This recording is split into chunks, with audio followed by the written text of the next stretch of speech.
Have you ever worked super hard, picked up extra jobs or hours, watched your expenses as best you could, and at the end of the month ended up with a nice chunk of cash sitting around that you didn't have before the month started?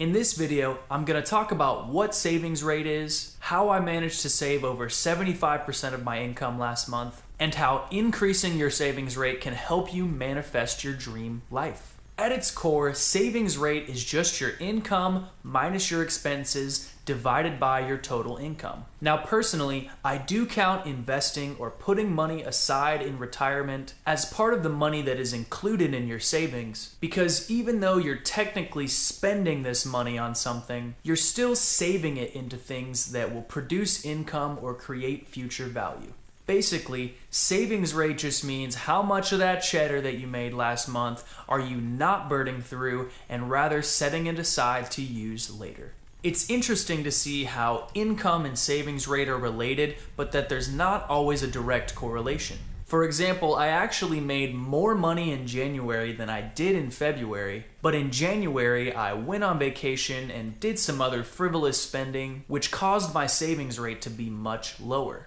This is also the reason why sometimes the person that makes 40, 50K a year their whole life ends up being a multi-millionaire in retirement because they're a good saver, and the person with a six-figure income ends up broke because they spend all their money and never invest. In my personal situation, I'm able to keep my savings rate rather high because I have absolutely zero consumer debt. I've decided to cut my lifestyle down pretty minimally, and I basically just work all the f***ing time because I'm saving to invest in some real estate, my own personal business, and other investments in order to create the life that I desire.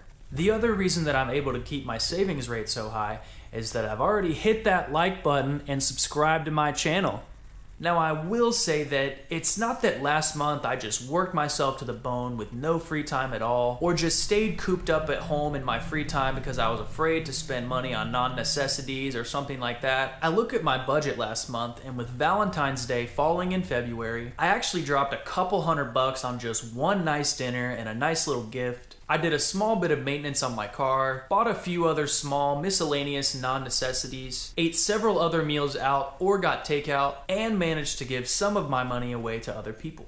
With all of this being said, I still could have easily managed to have like an 85 or 90% savings rate if I hadn't spent my money on anything non-essential, and if I had spent the rest of my time outside of generating income to do some other side hustle or pursue other passive income generating opportunities. But at the end of the day, I'm not trying to just completely burn myself out or work myself into exhaustion. Part of the whole wealth building experience for me is enjoying the journey of the sacrifice, hard work, and persistence of pursuing your perfect life. However, you also want to find time and money within your budget to reward yourself for working hard and reaching your goals. So yes, definitely remember to enjoy yourself along the way, because you definitely want the whole process to be enjoyable and worthwhile, rather than feeling like you're just throwing years of your life away in order to obtain this dream of yours.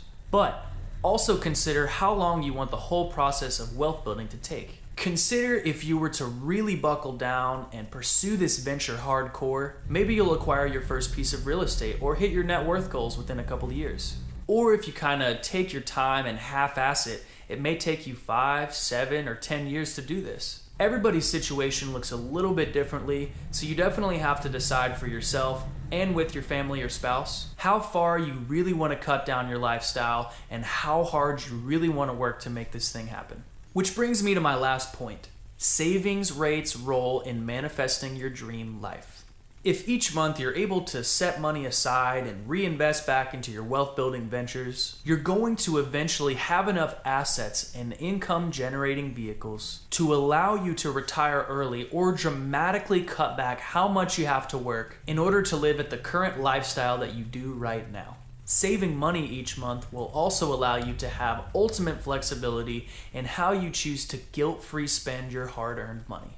Maybe that means you'll save up enough to take your family on that 2-month-long transcontinental vacation you've always wanted to take. Or buy that dream house for which you've been saving for years. Or maybe once you're in the right financial position, you can buy a struggling family a new roof or pay for their Christmas this year or something like that.